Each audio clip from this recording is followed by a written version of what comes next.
सोच रहे होंगे कि मैं क्या कर रहा हूं। मैं युद्ध की तैयारी कर रहा हूं। वही युद्ध जो ज्वालामुखी की भांति कभी भी फट सकता है। युद्ध वही जीतता है जो युद्ध में व्यतीत होने वाले समय से अधिक समय युद्ध की तैयारी में लगाए। जो योद्धा अभ्यास क्षेत्र में जितना अधिक समय दे, रणभूमि में उतना ही कम रक्त बहेगा। एक सामान्य लौ और तीखी तलवार में अंतर यही है कि एक तीखी तलवार को कड़ी अग्नि परीक्षा से होकर जाना पड़ता है। लौहकार की मार खानी पड़ती है। एक तलवार जितनी पीड़ा सहेगी, उसका वार उतना ही प्रबल होता है।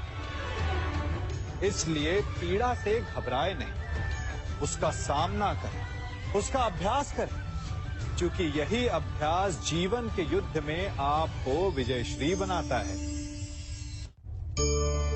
जब मेघ छाते हैं तो क्या होता है? अंधकार छा जाता है। मेघ गरजते हैं, बिजलियां कड़कती हैं, वर्षा होती है। सभी पशु अपने आश्रय स्थल पर जाकर छिप जाते हैं। मनुष्य अपने घरों की ओर दौड़ते हैं और सभी पक्षी अपने घोंसलों में जाकर छिप जाते हैं। परंतु एक जीव है जो गरजते मेघों को, कड़कती बिजलियों को, भारी वर्षा को भी हरा देता है। वो जीव है बाज, क्योंकि वो समस्या की जड़ों से ऊपर उड़ता है। वो गरजते मेघों से, कड़कती बिजलियों से, भारी वर्षा से, इन सब से ऊपर। यही अंतर है हारने वालों में और जीतने वालों में। ये युद्ध हार और जीत का नहीं, समस्या और सोच का है। यदि आप अपनी सोच को छोटी रखेंगे तो समस्या बड़ी हो जाएगी, और यदि आप अपनी सोच को बड़ी रखेंगे तो समस्या छोटी हो जाएगी। दो मनुष्यों के मध्य होता है, परंतु विजय सदैव एक ही मनुष्य को मिलती है। जबकि समान रूप से दोनों शक्तिशाली होते हैं, समान ज्ञान प्राप्त करते हैं। कारण? दो प्रकार के लोहे होते हैं, एक ठंडा, एक गर्म। कभी सोचा है? लौहकार लोहे को लोहे से ही काटता है, परंतु सदैव ठंडा लोहा ही गर्म लोहे को काट पाता है। और यही नीति मनुष्यों पर भी लागू होती है। जब युद्ध होता है तो जिसके मन में ईर्ष्या होती, जलन होती, आक्रोश होता है, वो गर्म लोहे के समान। और जिसका मन शांत होता है, जिसका मन संयम से बंधा होता है, वो ठंडे लोहे के समान है। और वही ईर्ष्या और द्वेष नामक गर्म लोहे को काट सकता है। इसलिए यदि जीवन के संग्राम में विजय प्राप्त करनी है तो अपने मन को शांत रखें, क्योंकि गर्म लोहे की भांति ईर्ष्या और क्रोध जैसे भाव को रखने वाला मनुष्य सदैव शांत स्वभाव के मनुष्य के समक्ष निर्बल है। शक्ति ईर्ष्या और क्रोध में नहीं, शांति और संयम में है। सभी बड़े सदा यही कहते आए कि यदि आगे बढ़ना है तो अपनों का साथ दो। सत्य कहते हैं, अपनों का साथ देना ही चाहिए, परंतु साथ देने से पूर्व ये अवश्य पहचान लेना चाहिए कि अपने हैं कौन। क्या अपने वही होते हैं जिनके साथ हमारा रक्त संबंध होता है, या अपने मित्र? अपने वो होते हैं जो हमें सद्कार्य के लिए प्रेरित करें, हमें आगे बढ़ाएं, हमारा साथ दें। और वो जिनका साथ देने से समाज का नाश, धर्म की हानि हो, वो सगे हो करके भी सगे नहीं होते। इसलिए जब अपनों की परिभाषा का चुनाव करें तो उन्हें अपना माने जो आपका साथ दे, उन्हें नहीं जो हमें अज्ञान के मार्ग पर ले जाएं। सीमा एक रेखा ही नहीं, एक परिभाषा भी है। सीमा हर किसी की होती है। प्रेम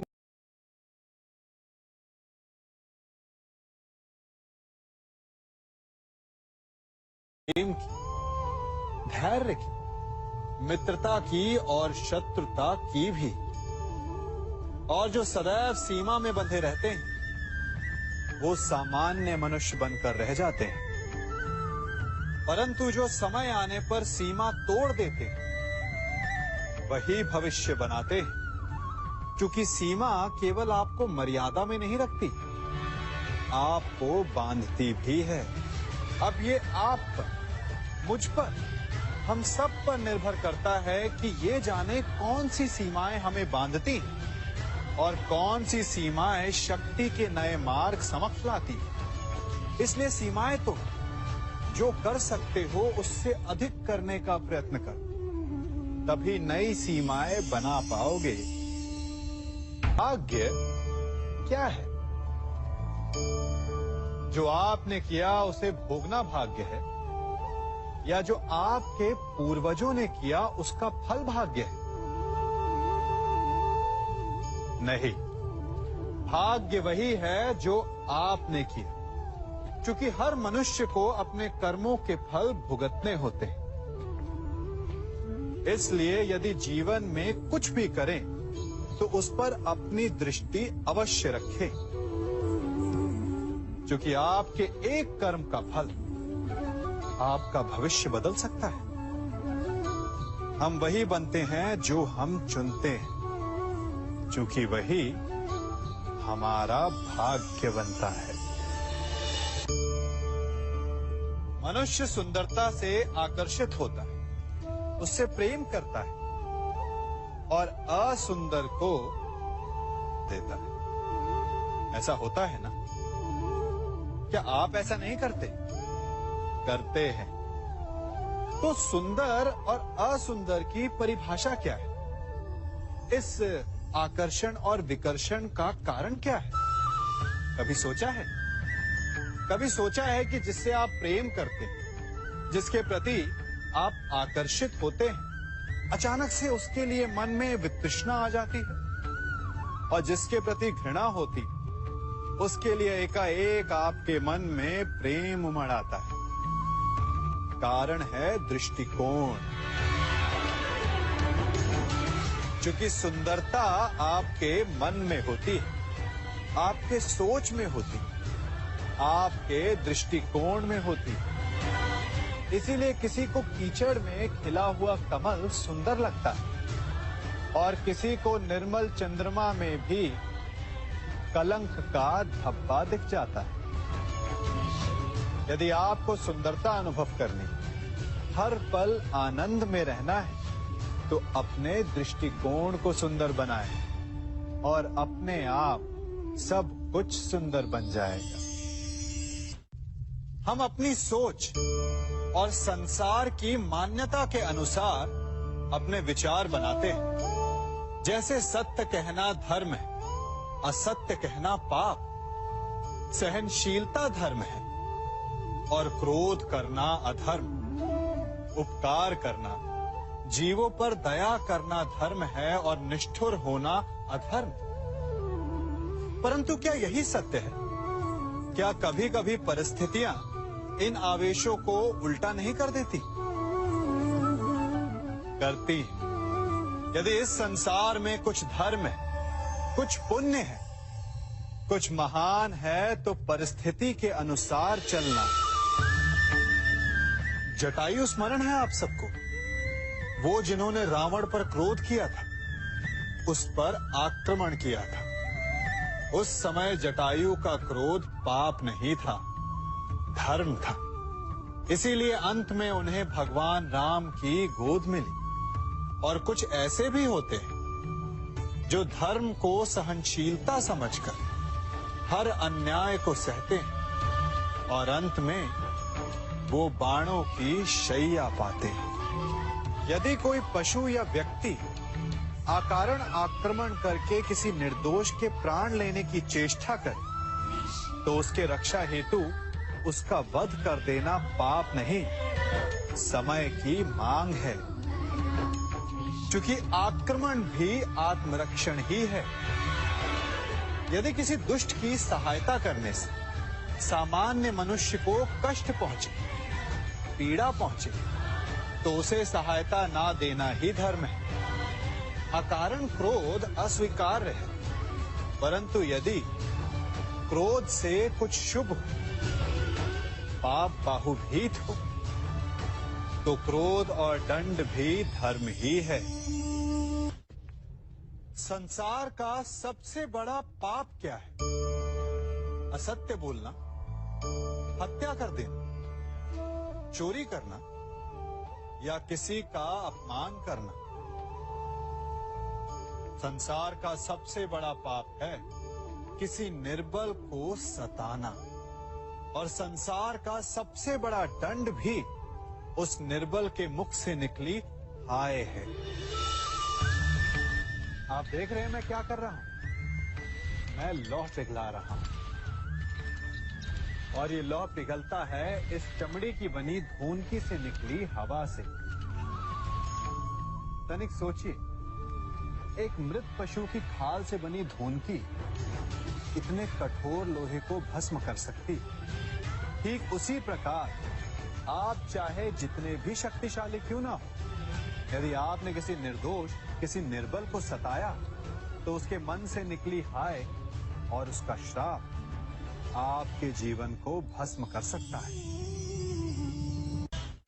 स्वर्ण सज्जन पुरुष और परोपकारी मनुष्यों की गति एक समान होती है।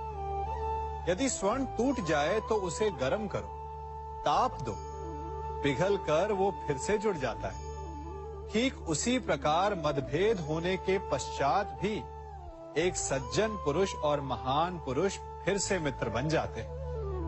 परंतु दुर्जन दुष्ट माटी से बने लोग उस पके हुए मटके के समान होते हैं कि जिनमें यदि एक बार दरार आ जाए तो वो स्वयं ही स्वयं का सर्वनाश कर लेते हैं। इसलिए मित्रता केवल सज्जनों से ही करें ताकि मतभेद ना हो। दुष्टों का समूह अपना नाश स्वयं ही कर लेता है। यदि कोयले की खान में जाओ तो चाहे जितनी भी सावधानी बरतो, अपने वस्त्रों पर कालिख लग ही जाती है। इसलिए दुष्ट मित्रों से सावधान। सज्जन शत्रु प्रत्येक परिस्थिति में श्रेष्ठ है। प्रत्येक मनुष्य सफलता पाने के लिए कार्य करता है। कुछ सफल होते हैं, कुछ नहीं होते, और जो सफल नहीं होते वो सदा अपनी असफलता का कारण या तो अपनी परिस्थितियों को बताते हैं या अपने सहयोगियों को दोषी ठहराते हैं। परंतु क्या वास्तविकता में ऐसा ही होता है? क्या कोई परिस्थिति या कोई व्यक्ति किसी की असफलता का कारण बन सकते हैं? उत्तर हाँ भी है और ना भी। कैसे? आप इस तितली को देख रहे हैं? आपने एक मक्खी को भी देखा होगा। प्रकृति ने दोनों को समान गुण दिए हैं रस पान करने का। एक तितली फूलों पर जाकर उसका रस लेती और इस अवस्था में नए फूल खिलने की व्यवस्था भी करती है, और मक्खी घाव पर बैठती है, घाव को सड़ाती है और रोग भी फैलाती है। यदि इसमें किसी बात का अंतर है तो केवल सोच का। यदि आप उचित मार्ग चुनेंगे तो आपको सफलता मिलेगी, आप में उत्साह बढ़ेगा, और यदि आप अनुचित मार्ग चुनेंगे तो आपको असफलता मिलेगी, निराशा मिलेगी। अब उचित मार्ग चुनना है या अनुचित मार्ग, ये निर्णय तो आप पर निर्भर करता है। मनुष्य सदा भला बुरा, खरा खोटा, सत्य असत्य की बातें करता है। सत्य को अच्छा मानता है और असत्य को बुरा। परंतु क्या आपने कभी ये सोचा है कि प्रत्येक वस्तु, प्रत्येक भाव का एक महत्व होता है? दोनों ही एक दूसरे के पूरक होते हैं। यदि काला रंग नहीं होगा तो क्या श्वेत रंग की आभा का अनुभव होगा? यदि असत्य नहीं होगा तो क्या सत्य के महत्ता का ज्ञान होगा? यदि बुरा नहीं होगा तो क्या भले पर आपको विश्वास होगा? कुछ महत्वपूर्ण है तो दोनों के मध्य का संतुलन। बुरी से बुरी वस्तु, समय या भाव, कोई ना कोई स्वयं में शुभ छिपाए रखती है। कभी काले गरजते मेघों को देखा है? उसके किनारे भी एक स्वर्णिम आभा होती है। उसी प्रकार यदि आपके जीवन में बुरा समय आए तो आपको अपने सच्चे मित्रों की पहचान हो जाती है। तो बुरे समय में निराश ना हो, उसमें भी कुछ शुभ खोजने का प्रयास करें और धीरे धीरे सब कुछ आपके जीवन में स्वतः शुभ हो जाएगा। संसार में सबसे महत्वपूर्ण क्या है? दृष्टि या दृष्टिकोण, समझ या सोच? सामान्यतः मनुष्य की दृष्टि और सोच में अधिकतर वो वस्तु, वो घटनाएं, वो भाव श्रेष्ठ हैं जो हमें आनंद दे, और जो हमें आनंद नहीं देते उन्हें हम दुखदाई मान लेते हैं। परंतु दृष्टिकोण और सोच को यदि एक भिन्न कोण से देखें तो परिस्थितियां भिन्न सिद्ध हो सकती हैं।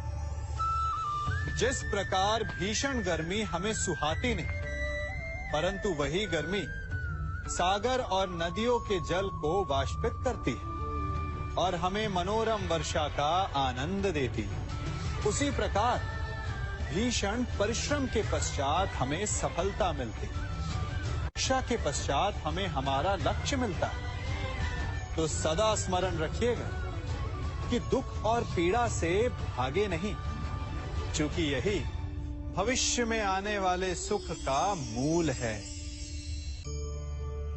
जब भी आपने यात्रा की होगी तो अवश्य अपने मार्ग के आसपास कुछ रिक्त स्थान देखे होंगे, कुछ खेत देखे होंगे, कोई ना कोई भूमि का टुकड़ा अवश्य देखा होगा। कुछ स्थान ऐसे होते हैं जहां पेड़ लगे होते हैं, जहां माली बड़े प्रेम से उन्हें बोता है, उन्हें सींचता है, और कुछ स्थान ऐसे भी होते हैं जहां बिना माली के खरपतवार उग जाते हैं, कुछ अन्य पौधे उग जाते हैं। माली द्वारा उगाए वृक्ष हमें ठंडी छाया देते हैं, हमें फल देते हैं, ईंधन के लिए लकड़ियां देते हैं, और बिना परिश्रम के उपजित खरपतवार यदि कुछ करते हैं तो ये कि वो भूमि को बंजर बनाते हैं। हमारा मन भी रिक्त भूमि की भांति होता है। यदि अपने परिश्रम से उसमें सुविचारों के बीज डालोगे तो फलदायक विचार उपजेंगे, और यदि उसे रिक्त छोड़ दिया तो खरपतवार की भांति अनुपयोगी विचार आपके मन को अपना घर बना लेंगे, आपके मन को मैला कर देंगे, उसे बंजर कर देंगे। अब निर्णय आपका है कि आपको सुविचार देने वाला मन चाहिए या कुंठा देने वाला। जल प्रकृति को इस संसार की सबसे अनूठी देन है। वो महासागर में भी मिलता है और मीठे तालाब में भी, वो पवित्र गंगा में भी होता है और दुर्गंध आती नाली में भी। हम तालाब और नदी को सम्मान इसलिए देते हैं क्योंकि उसका मीठा जल हमारी प्यास बुझाता है, परंतु सागर का जल पीने योग्य नहीं होता, इसीलिए कभी कभी हम उसे उतना महत्व नहीं देते और नाली के जल को हम हे दृष्टि से देखते हैं। तो क्या ये उचित है? हमारे संबंध भी इसी जल की भांति होते हैं। जिस संबंध से हमें लाभ ना हो उससे हम दूर हो जाते हैं। कभी ईर्ष्या के कारण, कभी अहंकार के कारण उस संबंध को तोड़ देते हैं। तो क्या संबंध को तोड़ देना उचित है? तनिक विचार कीजिए। माना कि सागर का जल फसल नहीं दे सकता, परंतु मोती तो देता है। माना कि नाली का गंदा जल हमें किसी भी कार्य के लिए उपयुक्त ना लगे, परंतु वो भी कहीं लगी अग्नि को बुझा सकता है। ठीक इसी प्रकार प्रत्येक संबंध कहीं ना कहीं किसी न किसी परिस्थिति में उपयोगी हो सकता है।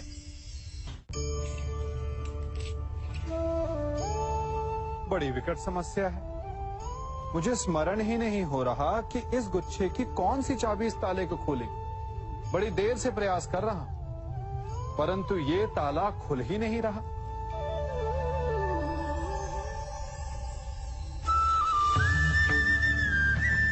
ऐसी परिस्थिति में आप क्या करेंगे? अधिकतर लोग ऐसी परिस्थिति में अपनी आशा खो बैठते हैं। उन्हें लगता है कि चाबी खो गई। वो तिलमिला जाते हैं, क्रोधित हो उठते हैं। परंतु उस समय धैर्य रखें तो गुच्छे की अंतिम चाबी ताला खोल सकती है। कुल्हाड़ी का अंतिम प्रहार वृक्ष को काट के गिरा देता है, परंतु क्या सत्य में कुल्हाड़ी का अंतिम प्रहार वृक्ष को काट के गिरा देता है? आपको आपका लक्ष्य दिला देता है?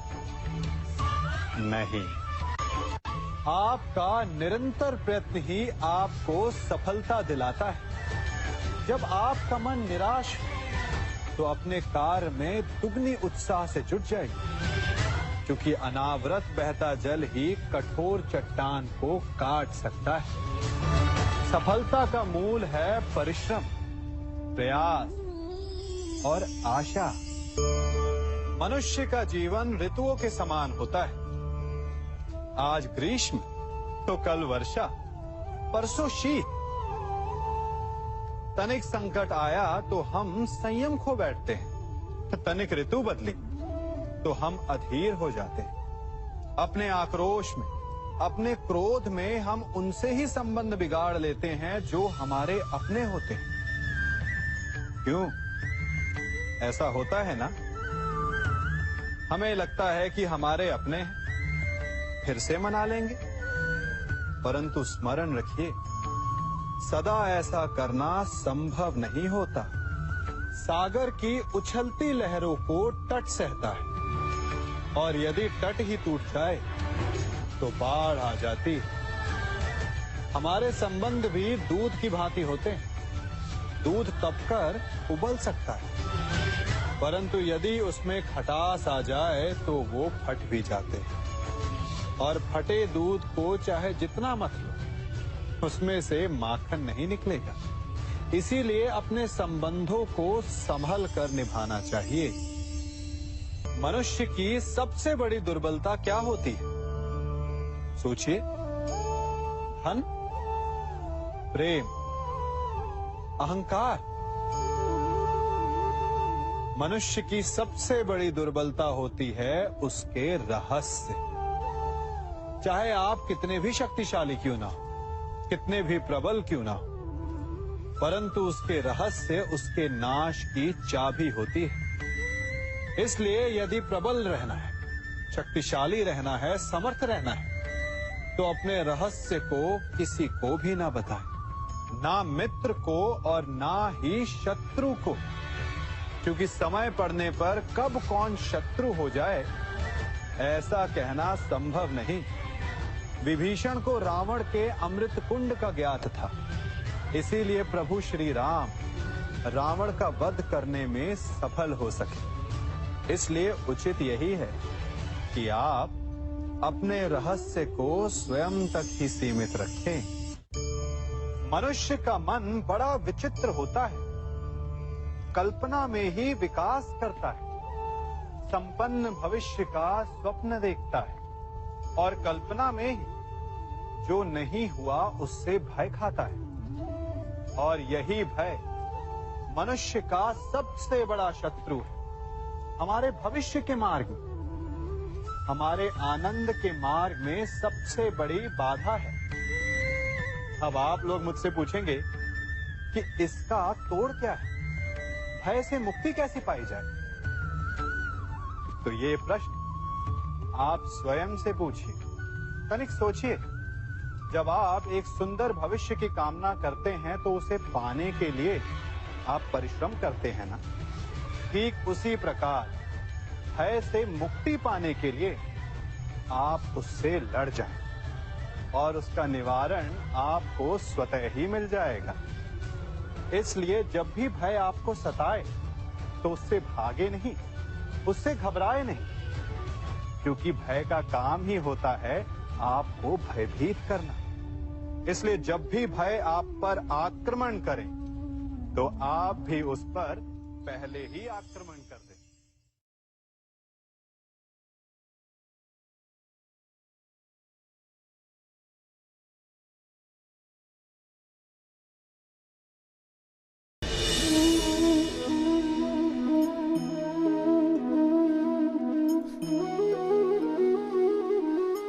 जगत में प्रत्येक व्यक्ति को किसी ना किसी प्रकार की निर्बलता अवश्य होती है। जैसे कोई बहुत तेजी से दौड़ नहीं पाता तो कोई अधिक भार नहीं उठा पाता, कोई असाध्य रोग से पीड़ित रहता है तो कोई पढ़े हुए पाठों को स्मरण में नहीं रख पाता। ऐसे अनेकों उदाहरण और भी हैं। क्या आप किसी ऐसे व्यक्ति को जानते हैं जिसे सब कुछ प्राप्त हो और हम जीवन की उस एक निर्बलता को जीवन का केंद्र मानकर जीते हैं? इस कारणवश हृदय में दुख और असंतोष रहता है सदा।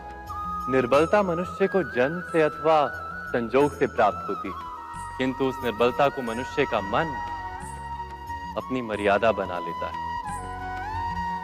किंतु कुछ व्यक्ति ऐसे भी होते हैं जो अपने पुरुषार्थ और श्रम से उस निर्बलता को पराजित कर देते हैं। क्या भेद है उनमें और अन्य लोगों में? क्या आपने कभी विचार किया है? सरल सा उत्तर है इसका। जो व्यक्ति निर्बलता से पराजित नहीं होता, जो पुरुषार्थ करने का साहस रखता है हृदय में, वो निर्बलता को पार कर जाता है। अर्थात निर्बलता अवश्य ईश्वर देता है, किंतु मर्यादा मनुष्य का मन ही निर्मित करता है। स्वयं विचार कीजिए।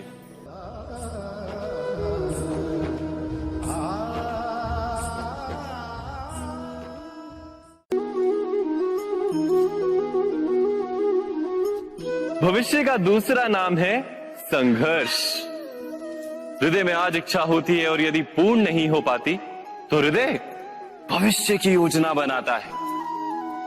भविष्य में इच्छा पूर्ण होगी ऐसी कल्पना करता रहता है, किंतु जीवन ना तो भविष्य में है ना अतीत में। जीवन तो इस क्षण का नाम है, अर्थात इस क्षण का अनुभव ही जीवन का अनुभव। पर हम ये जानते हुए भी इतना सा सत्य समझ नहीं पाते। या तो हम बीते हुए समय के स्मरणों को घेर कर बैठे रहते, या फिर आने वाले समय के लिए हम योजनाएं बनाते रहते हैं और जीवन जीवन बीत जाता है। एक सत्य यदि हम हृदय में उतार लें कि ना हम भविष्य देख सकते हैं, ना ही भविष्य निर्मित कर सकते हैं, हम तो केवल धैर्य और साहस के साथ भविष्य को आलिंगन दे सकते हैं, स्वागत कर सकते हैं भविष्य का। तो क्या जीवन का हर पल जीवन से नहीं भर जाएगा? स्वयं विचार कीजिए।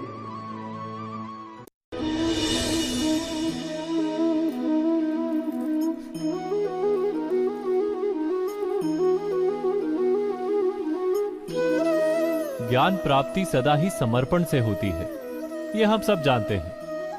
किंतु समर्पण का वास्तविक महत्व क्या है? क्या हमने कभी विचार किया?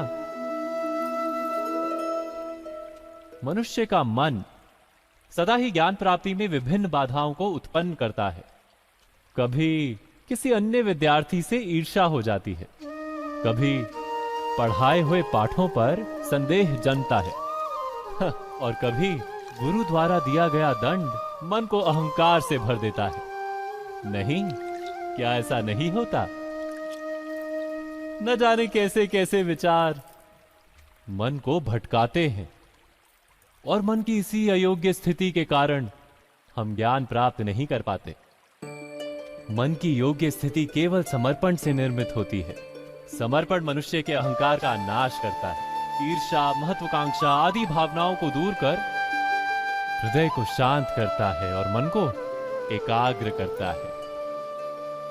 वास्तव में ईश्वर की सृष्टि में ना ज्ञान की मर्यादा है ना ज्ञानियों की।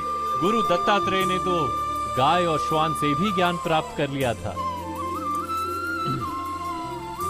अर्थात विषय ब्रह्म ज्ञान का हो या जीवन के ज्ञान का या गुरुकुल में प्राप्त होने वाले ज्ञान का, उसकी प्राप्ति के लिए गुरु से अधिक महत्व है उस गुरु के प्रति हमारा समर्पण। क्या ये सत्य नहीं?